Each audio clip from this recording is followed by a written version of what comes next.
Komið sæl og velkomin í podcastið Síðdegisspjall í Suðvestur. Í þetta skiptið ætlum við að ræða sannleikann Samherja. Og mér finnst bara rosalega frábært og skemmtilegt að bjóða velkomin Jóhannes Stefánsson í hans fyrsta podcast á Íslandi, ef mér skilst. Vertu velkomin. Takk fyrir það. Gaman að fá þig til okkar. Já, takk fyrir að bjóða mér. Við erum að taka hérna svona fundaröð bara málefni sem eru okkur frambjóðendum Pírata í Suðvesturkjördæmi hugleikinn.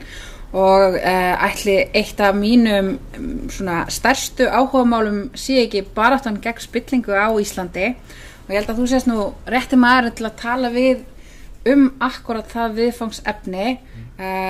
Jóhannes Stefánsson eins og þekktir er fyrrverandi framkvæmdastjóri Namibíu útgerðar Samherja og uppljóstrarinn í Namibíu málinu, Samherja málinu, hvað sem Fishrot málinu, hvað sem maður skildi kalla þetta risavaxna mál sem er að opinberast okkur meira og meira dag frá degi og þú ert svona uppsprettan, byrjunin á þessu öllu saman, byrjunarpunkturinn ástæðan fyrir því að við erum meðvituð þessa svakalegu mútustarfsemi og svikastarfsemi sem hefur farið fram í Namibíu með kvótan þar, en svo líka núna í kjölfarið að birtast okkur frekar dökk mynd af starfsháttum þessa fyrirtækis og þetta gerist allt svona í kjölfarið. Þetta er svona vindur upp á sig. Hvernig, í fyrsta lagi bara sérðu eftir þessu að hafa komið fram með allt sem að svona hefur gerst í kjölfarið og allar árásirnar á þig og allt húlumhægi sem hefur verið í kringum þetta séð eftir að hafa stigið fram og gerst uppljóstrari og flækst inn í sakamál og þetta risavaxna mál? Nei, alls ekki og ég bara ákveðnari með hverjum degi. Því ég var hafa í huga að ég var búin að gangi gegnum svo margt áður en ég gef mig fram við lögregluna í Namibíu í ágúst 2018. Þannig að eftir það þá hefur frekar kannski verið aðeins rólegra í kringum með heldur var fyrir.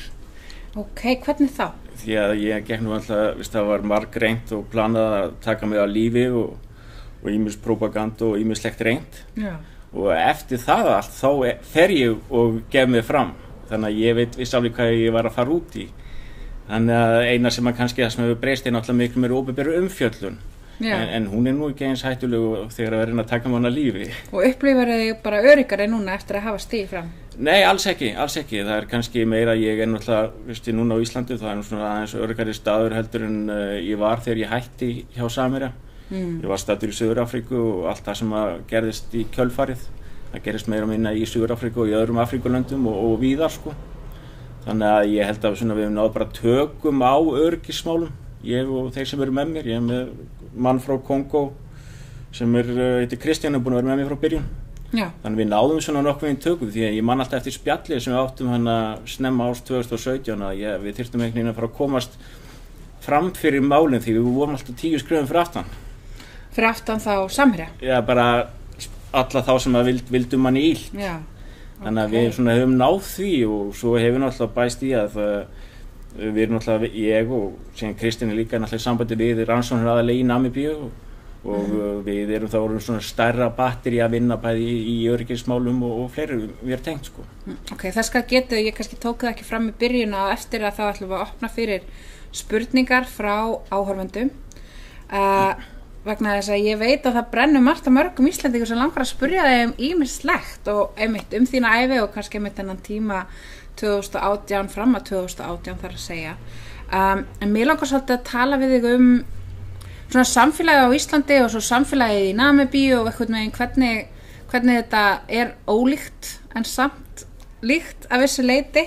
Ég tala stundum það sem ég kalla þöggunarhandbókina eða þöggunartaktík Sjálfstæðisflokksins 101 sem að mér finnst ótrúlega áberandi taktík í þessu máli líka og það er svona ákveðin aðferðafræði sem að sérstaklega Sjálfstæðisflokkurinn ég sé að nota þetta þegar að koma upp eitthvað svona óþægileg mál eins og uppreist ærumálið eða bara hneykslismálið yfir höfuð, glitnismálið eða hvað þá heldur hvað sem það er að þá virðast þér alltaf detta í sömu handbókina sem er einhvern veginn þeir byrjaði að smætta málið nothing to see here, það er svona ekkert að sjá hér, nothing to hide eitthvað svona retorík sem að byrjar og svo er farið í það kannski að einmitt að skjóta sendiboðan og þú hefur nú aldeilis oft verið skotin sem sendiboðin í þessu máli og svo eru svona hlutir eins og að sko gera sendiboðanum upp einhverjar annarlegar hvatir eða ræja hans persónu eða eitthvað slíkt, það svona klassískt einhvern veginn að svona finna upp einhverjar annarlegar hvatir eða eitthvað glæpsamlegt við sendiboðan eða þá að reyna að finna einhvern blóra bökkur, segja þetta sé allt saman bara þér að kenna, þetta allt einhvern veginn eins og bókina lært bara, mér finnst ég sjá nákvæmlega sömu taktík og ég sé Sjálfstæðisflokkin beita til þess að koma sér undan svona óþægilegum málum í þessu máli. Það er sama, þeir fara að endurskrifa söguna, þeir fara að gaslýsa fólk, þeir fara einhvern veginn að afvegaleiða umræðuna, bara hvað með þetta, hvað með hitt, en svo núna í þessu nýjasta máli í gagnalekanum að þá að fara að einbeita sér af því að þessum gögnum hafi verið stólið en það skiptir þannig sér engu máli í samhengi við það sem stendur í þessum gögnum og það sem við komum stað, þetta er svona afvegaleiðing. Hvernig horfir þetta við þér sem að verður fyrir þessari taktík? Ertu að upplifa það sé verið að nota þetta, að það sé verið að gera það að blóraböggli, að það sé verið að grafa undan þér og þinni persónu? Sérðu þessa taktík sem ég er að reyna að lýsa hérna? Já, ég meina, það kemur mér ekkert svo sem á óvart og allt það sem er búið að núna koma í ljós á síðustu dögum er ekkert eitthvað sem að kemur óvænt. Nei. Og þetta er náttúrulega bara, við erum að sjá þannig vissan hlut að gerðan opinberan að miklu starri batteri hjá Samherja að ráðast á fólk. Þetta er bara ein deild í miklu starra batteri. En þú vilt meina að það sé miklu fleiri sem er að vinna í svipum áróðursherferðum og þessi skærulega deild? Já, það er ekki spurning. Og þetta er bara eins og segir, bara ein deild og þeir fara langt yfir öll mörk og þeir fá það. Þeir komast upp með það og það er bara verið að setja þeim línuna, þeir mega fara eins langt og þeir mega.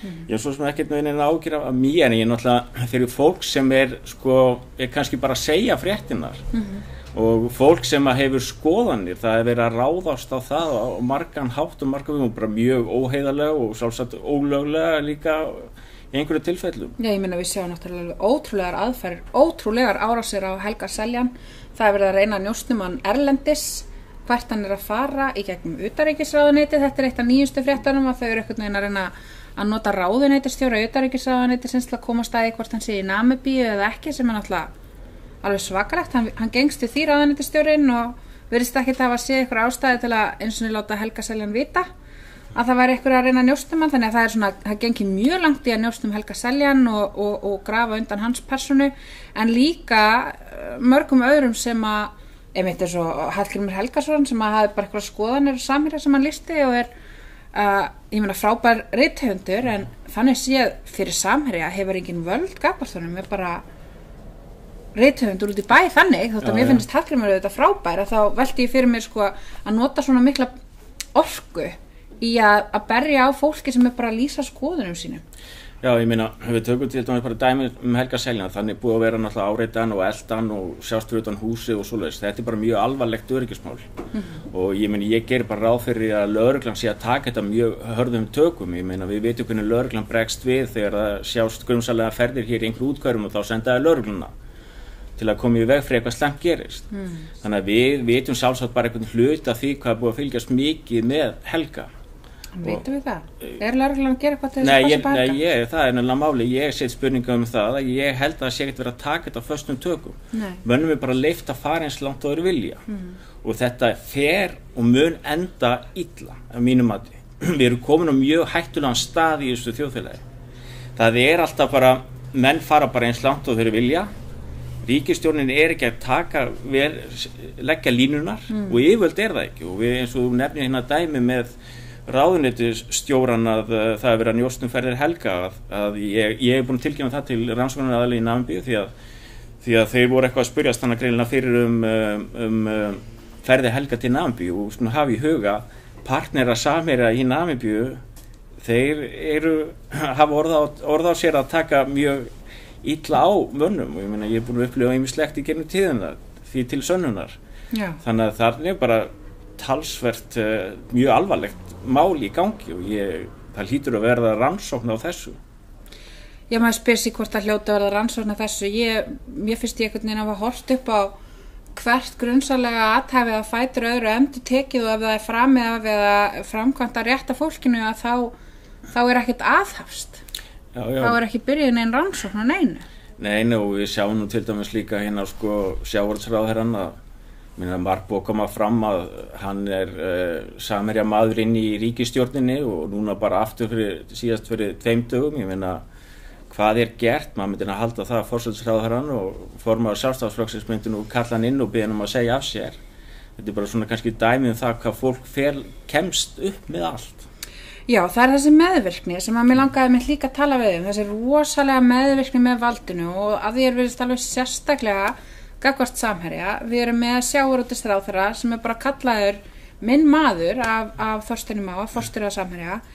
Hann á fundi með þessum mönnum sem eru bara höfuðpaurarnir í þessu mútumáli sem að til rannsóknar og bara fyrir dómi út í Namibíu og hann margsaga þennan fund. Það hefur aldrei verið rekið ofan í hann en hann einhvern veginn fyrst kannast hann ekkert við þennan fundi að hafa verið þarna og svo bara nokkrum klukkutímum seinna þá, hann var þarna en hann var bara að hitta einhvern mann í einhverjum algjörlega óviðkomandi erindagerðum og veit ekkert meira það þetta var alls ekki planað. Og svo bara nokkrum klukkutímum eftir það, þá var hann til þess að hitta Þorstein Má. Og það einhvern veginn, það enginn sem spyr hann byrju, hvernig þetta alltaf rifjast upp fyrir þér og vissir virkilega ekki hvað verða að gera með þig, að sýna þig svona, sem þeirra maður í ríkisstjórninni. Við erum með hann og svo erum við með þessa meðvirkni í ríkisstjórninni sem við erum að upplega núna, að stjórnarliðin Brynjar Níelsson mætir í Kastljós til þess að bara ræja blaðamenn og einhvern veginn leggja að jöfnu þetta áróður stríð sem að Samherji í við bara alvöru blaðamennsku. Við erum með Bjarna Benediktsson, fjármálaráðherra og formann flokksins sem að Kristján Þór í ríkisstjórn með. Hann mætir og segir að þetta sé nú alvarlegt satt reynist en það verður nú samt að hlusta á allar þessar árásir á RÚV. Ég meina, hvernig horfir þetta við þér að vera með ríkisstjórn sem einhvern veginn situr bara og leyfir þessu að gerast og meira þess að svona eiginlega samþykkir þetta? Já, undir þessu ég sagði þetta náttúrulega mjög alvarlegt mál því að með þessu hvernig eins og til dæmis Brynjar talar hana í gærkvöldi og aðgerðlega sér ríkisstjórnina það náttúrulega ýtir það undir ofbeldi. Já. Því að þetta ekkert með ofbeldi gegn Helga Seljan og mörgu öðru fólki hér. Þannig bara verið að gefa fólki lausan tauminn og skotleyfi á þess aðila og eins og ég sagði á hann, þetta fer ekki vel. Því að það verður að sýna hér að hér sé verið að taka málunum og það sé einhverju hér sem stjórna í landinu. Akkurat. Þannig að þetta bara komið á mjög hættulega braut og það veist aldrei hvað fólk tekur upp á þegar það látið eins og þetta sé bara í lagi. Það búið að normalæsa þessa glæpsamlega hegðun. Já, það bara einhvern veginn meira en gefið í skyn að þessi framkoma að reyna að hafa afskipti af formannskjöri í blaðamannafélaginu, að njósnum fólk og að reyna að koma að staði hvaða bíla fólk á og elda fólk inn á kaffihús og allar þessar aðferðir að meðan að beinist að fólki sem að gagnrýni ríkjandi kerfi og gagnrýni svona stóra og kröftuga og valdamikla aðila í sjávarútvegi og Samherji sannlega að það sé bara valdhöfum á Íslandi þóknanlegt. Það sé bara í lagi. Já, og þetta ekkert svo sem nýtt á nálinu því að þetta hefur bara þetta hefur viðgengist í 10 ára. Ég meina, ég heyrði nú bara sögu fyrir nokkrum dögum síðan sem að var þagga niður í einu fyrir einhverjum 15-20 árum því að hún ljáðist að segja skoðun sína. Þetta bara að koma meira núna upp á yfirborðið. Fólk orðið óhræddara við að segja sína skoðun, meinarðu? Já, og það er svona það er náttúrulega búið að berja svo mikið bara á fólkinu að núna kannski svona að myndast meiri svona kjarkur heilt yfir séð og sem bara betur fer því að náttúrulega situr í fólki hvað það þurft að lenda í, bara taka þeim afkominu, bara missa allt og þetta búin náttúrulega að leggja heilu fjölskyldur og líf fólks í rúst. Já, það þessi afkomu ótti og það þetta sem mikið nota gegn fólki að það missi bara fyrirvinnuna. Við þekkjum þetta líka, Pírata þekkja þetta bara að við heyrum sögur af því, fólk hefur samband við okkur í einkaskilaboðum og segir okkur að það hefði mjög gjarnan, þetta sérstaklega út á landi, mjög gjarnan vilja mæta á fundin hjá okkur sem við heldum einhvers staðar aðeins út fyrir höfuðborgarsvæði það bara þorði ekki að því það viti að það verði eitthvað sendur þarna til að fylgjast með hver verði þarna og fólki sem að mæta fundil okkar það eftir að missa vinnuna. Og það bara pólitískt kúgunarástand í raun. Það. Ég er alveg svip og ég hef heyrt sko. Sérstaklega fólk utan á landi, það sko, ef það sést úr einhverju þorpinu, einhver starf á einhverju fundi til dæmis hjá ykkur, það bara spyrst út. Já. Og hvað þá? Á það að hafa einhverjar afleiðingar að þú dirfist að mæta fund hjá Pírötum? Meira sem þótt að væri til að sko hýja á okkur og kalla okkur rata sem að gerist af ekki til að þess. Þannig að sko, fólk þor ekki einu sinni til að mæta til að rökraða við okkur sko. Nei, það er alveg málið og þetta er orðið mjög alvarlegt ástand og sem betur fyrir eru fleiri og fleiri raddir núna að stígu upp. Því að sko, eins og maður sér Pírata koma mjög sterk og því sérstaklega hvað þú nú bara stöðulega gegn spillingu og svo bara gott fólk sem hefur sýnt mikið hugrekki eins og Ragnar í Vaffer og Solveig í Eflingu og fleiri. Já. Og þau þurfa bara miklu meira og þið öll þurfa miklu meira backup frá fólkinu. Já, það svona, það virðist allavega að vera að myndast sterkara ákall á að segja hlutina hreint út og að fara ekki eins og köttur í kringum heitan graut og einhvern veginn lýsa hlutunum rosalega loðið og tala eitthvað pólitísku þegar kemur að hlutur sem eru bara alvarleg spilling. En það er rosalega erfitt, það er alveg áskorun að vera mitt manneskja sem stendur upp og þetta þekkir þú og bendir á einhvern veginn það sem er að og bendir á glæpina vegna þess að oft líður manna bara eins og það sé verra að benda á það sem að miður hefur farið eða að benda á glæpina heldur en að vera sá sem að fremja glæpina. Það er einhvern veginn sem að sé að fremja stærri glæp með því að segja frá eða segja satt heldur en að stunda mútustarfsemi eða að taka sér óhóflega mikið af peningum þegar maður er að keyra í kringum landið frá skattborgurum. Það er einhvern veginn verra að benda á það heldur en að vera sá sem gerir það. Já, og þetta hefur því miður bara þekkst hér á Íslandi að þeir sem að benda eru yfirleitt þeir sem eru tölti bara sekir. Veist, það er fólk, jável fórnarlömb sem benda á einhvern sem geranda að það ráðist á fórnarlömbið. Þetta er bara eitthvað svo ríkt hérna í þjóðfélaginu í Íslandi en sem betur fyrir nú komandi eitthvað að vakna og ég meina ég held að svona með núna öfljóra fólki og ég dóldir hrifin að líka hvað Transparent Iceland er núna að koma sterkt því að þetta er kannski fyrsta stofnunin sem að svona er að koma hér fyrir utan pólitísku flokkana sem að, og blaðamenn og svoleiðis sem að veist eru og munu sína hér aðgjörðum á Íslandi gegn spillingu aðhald. Já. Og þau náttúrulega eru tengd og rosalega stóru og öflugu samtökum náttúrulega Transparent International. Þannig að ég held að það hafi verið rosalega stórt og mikilvægt skref því að náttúrulega við erum með öllum áhyggjur af þessum eftirlitsstofnunum hvort að þau fá fjármagn og svoleiðis. Ég meina ég veist alveg full að trúa á svona rannsakendum sem eru í hérna er að vinna hérna í Samherjamálinu í Íslandi en ég líka alveg tjáð mína skoðun að ég má áhyggjur af kerfinu. Já. Við sjáum hér að við erum hérna með Greg og skýrslan í fyrra og var nú ekki flott fyrir okkur og heldur betur ekki. Og svo hérna varandi fórum að gráa listan vantar peningaþvætti.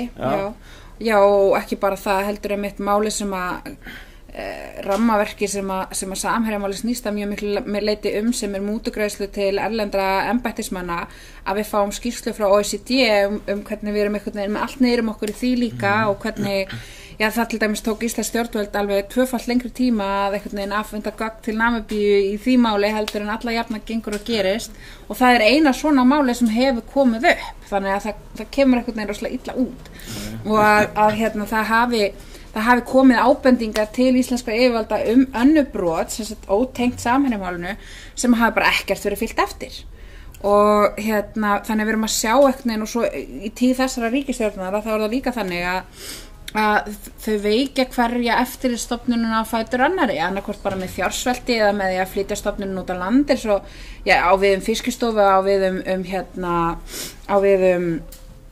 bruna eftirlitið og svo er verið að leggja niður skattrannsóknarstjóra og það er einhvern veginn, það er alls konar verið að gera alltaf veikja getu kerfisins til þess að hafa eftirlit. Við vitum að umboðsmaður Alþingis hefur ekki getað sinnt frumkvæðisathugunum bara að eilífu út af því að hann fær aldrei fjármagn til að gera. En mér langar kannski að snerta á einum punkti áður en að ég opna fyrir spurningar frá áhorfendum, þess að ég held að það veri skemmtilegt að fara í þær líka og það er hvernig þú upplifir bara kerfið og móttökurnar við þessu máli hér og í Namibíu, þú getur kontrastað þetta fyrir mig aðeins, hvernig er að vera uppljóstrari í Namibíu versus hér og hvernig er að vera þáttakandi í samfélaginu og uppljóstrari í samfélaginu hér versus í Namibíu?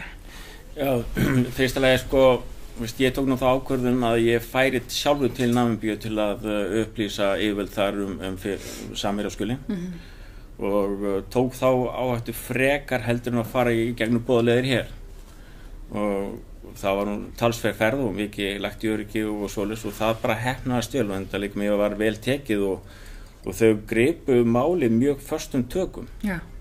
Og og sýndu strax alveg mikið ná og ég held ég að vera mjög heppið með að hitta réttu rannsakendur. Já. Og þeir hafa unnið þetta gríðarlegri fagmennsku og bara áræðinni og ákveðinni en á sama tíma á móti gríðarlegu miklum mótstreymi. Já. Því að þar mikið herjað á rannsakendum og öllum þeim sem að reyna að klára Samherjaskulin og þau mál og klára að upplýsa þau til fulls. Þannig að ég gefði mig alveg rosalega mikið kredit fyrir bara hvað mikil fagmenn og hvað bara mikið hugrekki því að við veit til dæmis að sumar af rannsakendum hafa þurft sérstakt öryggi í kringum sig. Ég meina þetta náttúrulega æðstu ráðamenn þjóðarinnar þarna, þetta bara hver ráðherrann að fætur öðrum og formaði Svabóflokksins og bara valda mesta fólki í þessu samfélagi sem þessi rannsókn beinist gegn, þannig að það þarf ekki lítið hugrekki að ætla að standa upp í hárun á þeim og ég veit ekki, við höfum aldrei séð neitt viðlíka að gerast hérna í Íslandi. Nei og ég meina, ég get sagt þér það var þegar ég fór og þá voru held ég yfir 20 manns viðrinnir í öryggismálum mín. Ég bara frá Kristjáns sem með mér í þessu sko, það voru bara 3 lífverðir kringum mig en það voru margir svona margt plannað og það mikið atriði fyrir okkur að ríkisstjórnin og leyniþjónustan myndi ekki vita ferðum okkur. Já.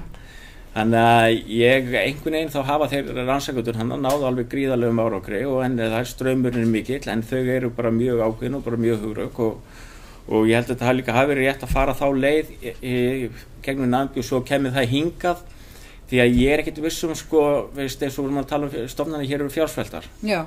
Að hvort að bara, veist, ef ég myndi koma hér fyrst með mikið og flókið mál hvort að það hefði bara verið peningar til að fara eitthvað kafa djúpt í þetta.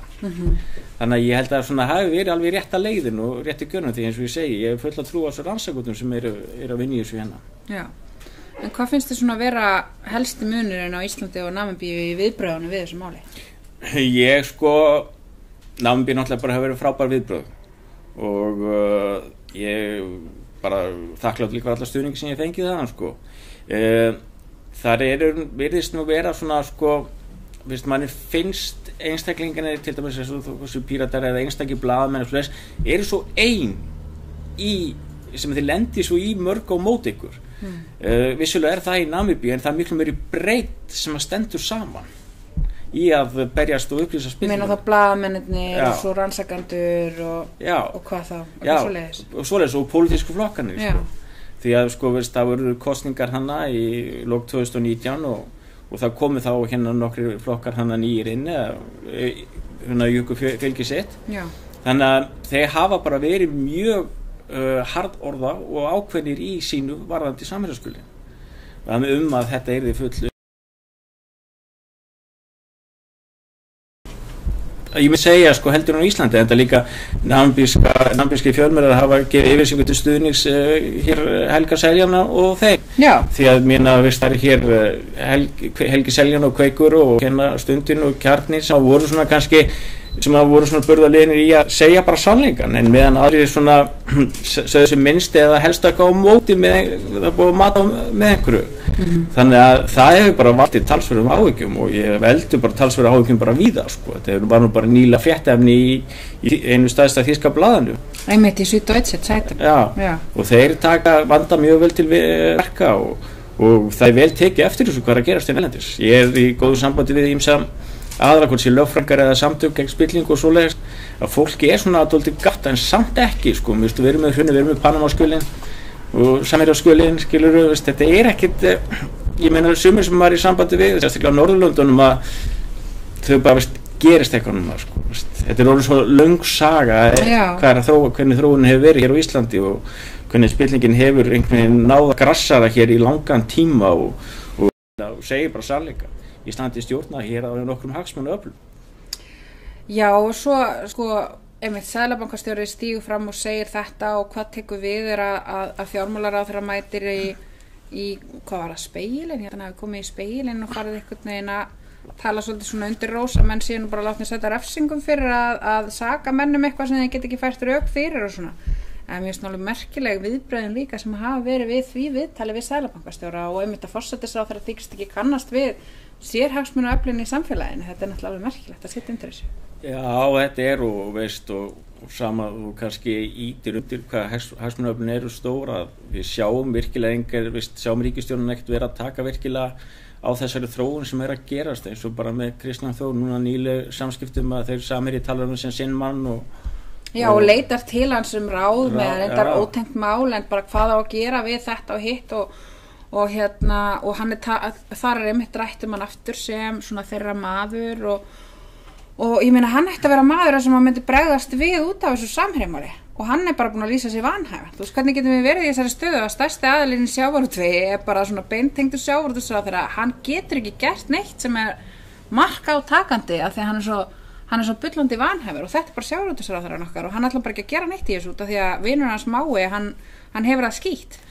Já, þetta nefnilega, ég dóldi svona, þegar við fyrir að líta á söguna hérna, þá verður komið í ljós að Samherji hafði sinn mann sem sjávarútvegsráðherra heilt kjörtímabil. Já. Og það margt búið að koma upp og upp á þessu kjörtímabili. Heldur betur og það búið að lækka veiðigjöldin og það búið að minnka eftirlit og það búið að auðvelda fyrirtækjum eins og Samherji að stunda skattsvík og að svíkja laun frá sjómönnum með nýjustu veiðilöggjöfinni. Þannig að ýmislegt búið að gerast sem að hefur náttúrulega verið gagnlegt fyrir Samherji og sömuleiðis ýmislegt ekki búið að gerast eins og til dæmis að það átti alltaf að setja lögum að það átti alltaf að breyta lögum tengda aðila í sjávarútvegi. Þetta er svona frekar torf og leiðilegt topic en gengur út að bara það bara x mikið af kvóta sem þú mátt eiga sem einstök samstæða og bara Samherji og eitt fyrirtæki í viðbót hafa verið svona yfir þessum mörkum bara gegna það að eiga fullt af einhverjum öðrum félögum og mega eiga þau án þess að það teljist með til heilda kvótans og þetta átti alltaf að laga en það bara ekkert búið að laga þetta og mögulega kannski það út af því að Kristján Þór átti að laga þetta. Já, ég meina það vantar bara pólitískan vilja og okkur vantar pólitískan vilja. Mögulega hver sjávarútvegsráðherra, hver veit, en ég var víst búin að lofa áhorfendum að koma með einhverja spurningar til okkar, ég held að það sé nú algjörlega fullkomlega tímabært. Þannig að mig langar að bjóða fyrstu spurningunni á svið og það er spurningin frá Rúnari hvernig slá nýjustu uppljóstranirnar skæruliðadeildina Jóhannes. Þannig að hvernig slæri þetta þessar nýju uppljóstranir? Þú búin að segja að þetta kom mér ekkert á óvart? Þetta kom mér ekkert óvart og þetta er bara yfirborðin, þetta er bara eitthvað sem maður hefur vita og þetta er miklu stærra heldur en bara skæruliðadeildin, hún er bara ein deild inn í miklu stærra batterí. Og það kemur hérna fram að þau ætla að reyna að kæra þig og gera ýmislegt til þess að koma í veg fyrir að þú beri vitni og að þau eru þarna, það er líka það nýjasta sem var að koma fram að þau hafa farið inn á þegar við brotist inn á Dropbox reikningin til þess að reyna að finna eitthvað á þig væntanlega til þess að reyna að ógna þig frá því að bera vitni. Ég meina þetta er glæpsamlegt athæfi ef að það er hægt að sanna þetta alls saman. Já, þetta er náttúrulega með Dropboxi þá ég og lögfræðingur bara að fara yfir þetta og við sjáum til hvort að við munum ekki bara kæra þetta atvik. Já. Og en varðandi alltaf að fara að kæra mig áður ég fyrir að bera vitni, það er ekkert eitthvað sem að stoppa mig og það er bara eitthvað sem bara viðbúist áður ég færi og þegar ég fer, bara hvort sé frá Samherji eða þegar spilt í elitinu hann í Namibíu. Ég fannst náttúrulega áhugaverðast að var þannig að Jón Óttar og Þorsteinn Mátt eiga fundum að hvort ég ekki fara að slátra mér. Já, betur það búið að koma fram líka? Það búið að koma fram líka og Ég ætla að mista því. Og þá spyr maður, það er gaman að vita hvað hefur orðið þeim fundi og hvað ætla sér búið margir slíkir fundir og hvað hafa planað og reynt. Þeim hefur ekki gengið vel hingað til. Ekki vel hingað til og það setur líka allt meir í annars stærra Samherji því að það nú alltaf búið að reyna að slátra mér bara endurtekið. Já, þannig að í hvað samhengi á maður að setja þetta. Þetta er bara eitthvað sem ég fer yfir mínu öryggisli og hefur líka tilkynnt þetta til rannsóknaraðilinn Namibíu. En eins og hérna á Íslandi?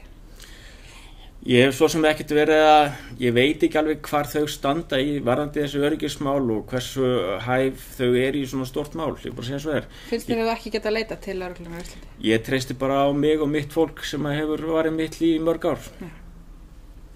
Ég held að það sé bara komið tíma á næstu spurningu.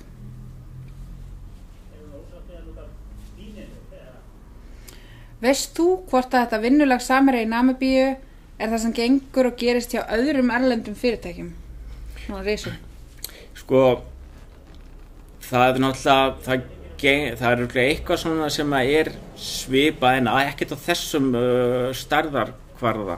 Það ekki nema að vera komin eitthvað inn í námuvinnslunan inn í Kongó og svoleið sem þessu stórum skala, sko. En þetta mál í Namibíu, þetta hafa alveg gengist í